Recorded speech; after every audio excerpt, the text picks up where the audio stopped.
Hello students अपने कल topic चल रहा था अकबर में अपने अकबर की विजय कर चुके थे। आज अपने अकबरकालीन जो विद्रोह हुए और अकबर ने जो कार्य किए उनसे संबंधित टॉपिक पढ़ेंगे।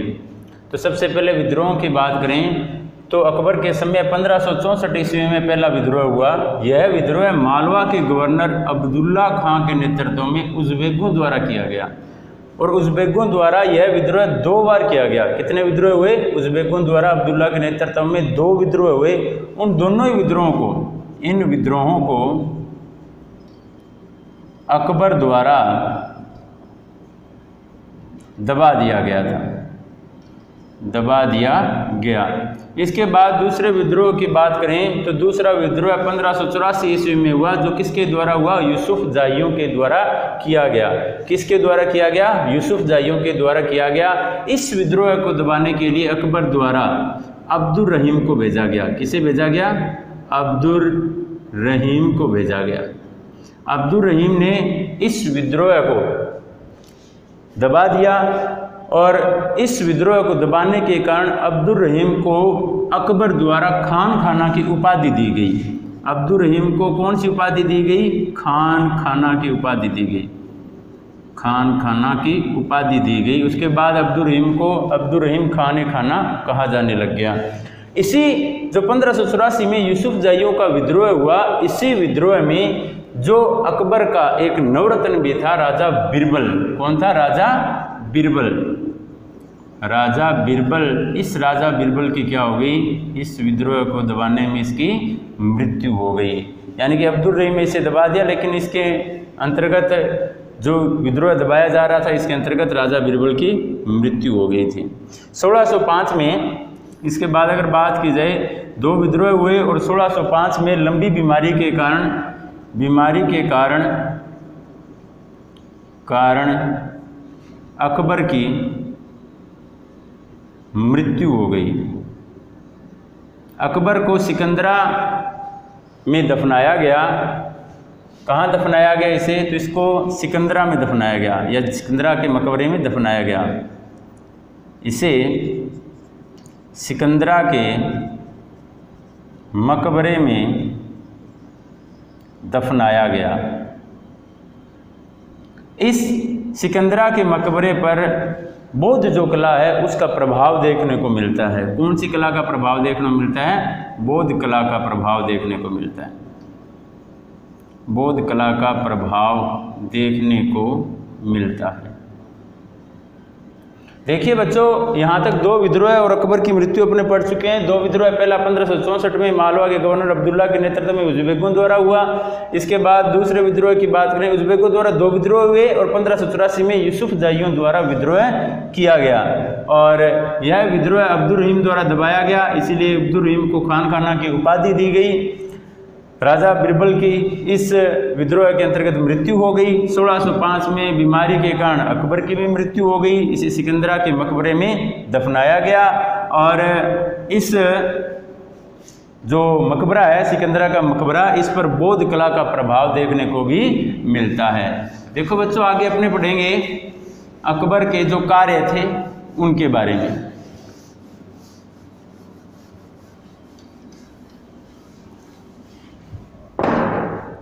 कार्य देखिए बच्चों, गोवा में सर्वप्रथम अकबर द्वारा गोवा से कौन सी मिशनरियों को बुलाया गया? तो पुर्तगाली मिशनरियों को बुलाया गया। कौन सी? पुर्तगाली मिशनरियों को बुलाया गया।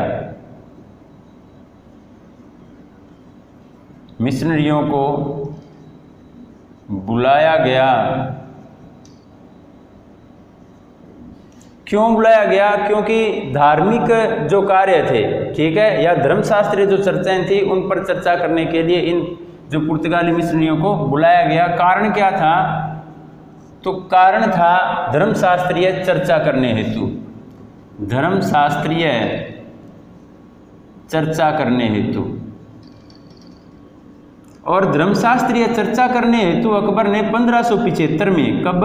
1575 ईस्वी में फतेहपुर सिकरी में फतेहपुर सिकरी में इबादत खाने का निर्माण करवाया।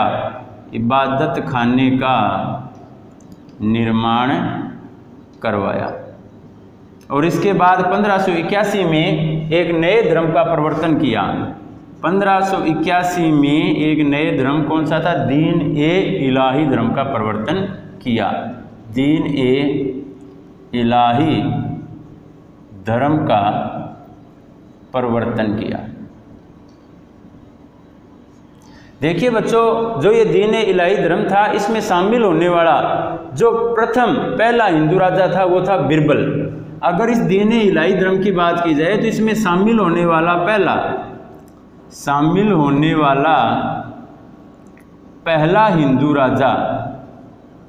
हिंदू राजा कौन था?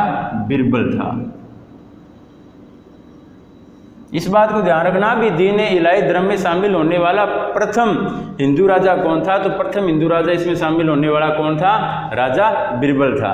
इसके अलावा अकबर के कार्यों को देखा जाए तो सूफी मत के चिश्ती संप्रदाय को भी, सूफी जो मत है, सूफी मत के चिश्ती संप्रदाय को अकबर द्वारा संरक्षण प्रदान किया गया। चिश्ती संप्रदाय को अकबर द्वारा संरक्षण प्रदान किया गया। इसके अलावा ईसाइयों हेतु अकबर द्वारा विभिन्न कार्य किए गए। ईसाइयों हेतु अकबर द्वारा लाहौर और आगरा में, कहाँ? लाहौर और आगरा में ईसाइयों हेतु गिरजाघरों का निर्माण करवाया। गिरजाघरों का निर्माण करवाया। देखो बच्चों, ये इंपॉर्टेंट है। यहाँ पर हमें क्या पता चल रहा है भी, अकबर क्या था? धार्मिक सहिष्णु शासक था। देखिए विभिन्न यहाँ पर दीन ए इलाही धर्म का प्रवर्तन किया। इस दीन ए इलाही में सभी धर्मों की अच्छी अच्छी बातों को संकलित किया गया था। सूफी मत के चिश्ती संप्रदाय को अकबर ने संरक्षण प्रदान किया।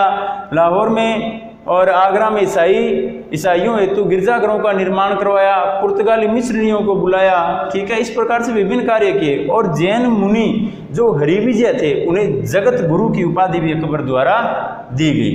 तो यहाँ पर देखो जैन धर्म भी आ गया। जैन मुनि हरिविजय को अकबर ने जगत गुरु की उपाधि दी। जगत गुरु की उपाधि दी व इन्हें संरक्षण भी प्रदान किया।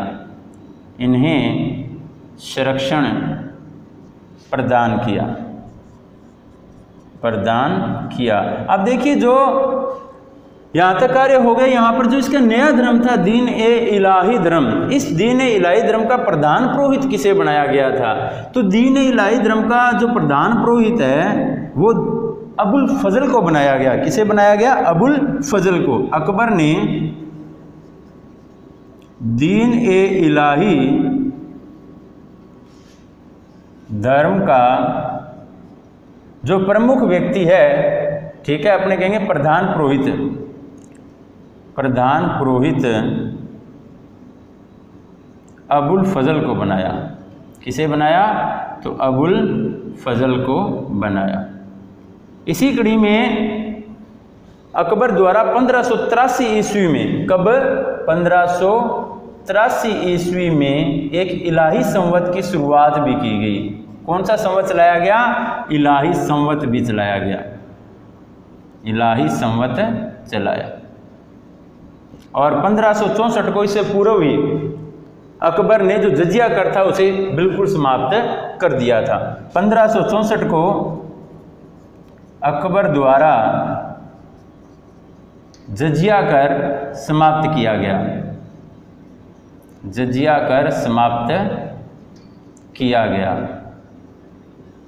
और अंतिम कार्य इसका देखते हैं। अंतिम कार्य में जो इसकी फतेहपुर सिकरी अपने बात की थी, जहां इसने इबादत खाने का निर्माण करवाया था, इस फतेहपुर सिकरी को 1569 से लेकर 1584 ईस्वी तक, 1569 ईस्वी से 1584 ईस्वी तक इस फतेहपुर सिकरी को अकबर ने अपनी राजधानी बनाए रखा था। किसे राजधानी बनाया? 1569 से 1584 को, तो इस फतेहपुर सिकरी को जो यूपी में है इसे अपनी राजधानी बनाया था। तो इस प्रकार अपने अकबर के कार्य, अकबर के समय हुए विद्रोह और इसे पूर्व वीडियो में अकबर की जो सफलताएं थी उन पर चर्चाएं हुई, और अकबर जो हमारा टॉपिक है वो कंप्लीट हो चुका है। तो आप बच्चों इसे नोटबुक में नोट करें और इसे लर्न करें। थैंक यू बच्चों।